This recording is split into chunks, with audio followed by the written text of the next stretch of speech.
The president's pick for Attorney General made the rounds on Capitol Hill today for the customary meet and greet ahead of his nomination hearing next week.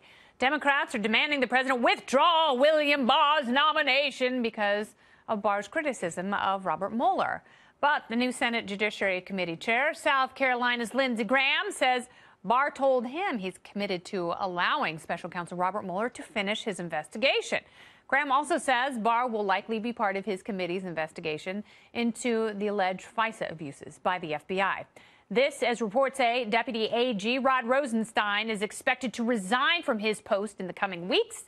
But will he be helping Barr with the transition if and when the nominee to head the DOJ is confirmed by the Senate? Joining me now to break it all down, former CIA officer and host of the Buck Sexton Show. It is Buck Sexton. Welcome back, Buck. Good to see you. So William Barr is getting a lot of pushback from Democrats. They got to push back on something. If it's not some of the comments that he has made about the Mueller investigation, it's going to be about the Devil's Triangle. Yeah, now what we've seen is that people from the Republican establishment who served without any problems in previous administrations, they're not qualified under the Trump administration, under these new Democrat rules. Look, this is all an extension of the hysteria around the Mueller probe and that it's going to end any day now because Trump is going to end it. There's no way that Trump is going to try to shut this thing down, or rather Don't you think he would have shut it down already if he were going to shut it down?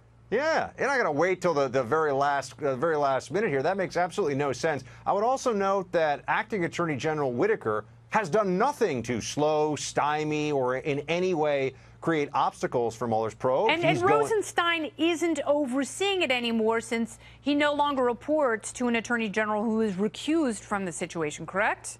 Yeah, so look, St. Rosenstein is, for liberals, really a symbol at this point. I mean, he's somebody that is indicative of the institutionalism at the top of the DOJ that has allowed there to be this effort to continue to go after Trump without much of an honest assessment of what has gone on internally in DOJ and FBI leading up to this point. I mean, that Inspector General report that came out was laughable. It was full of bias at the FBI, and then they say there's no bias, right? We know there's more of that at DOJ and FBI. We know there's more of that if people wanted to look for it. They're obviously protecting themselves. I mean, yeah. Jeff Sessions was there for a week and a half, and he turned into a deep stater. It was the weirdest thing ever. It was as though he had shapeshifted into someone from a spy novel. But not like the good person, not like the sassy Jack Ryan type.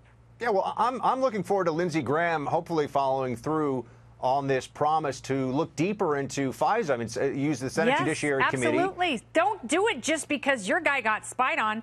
And by the way, Carter Page still rotting in prison, correct?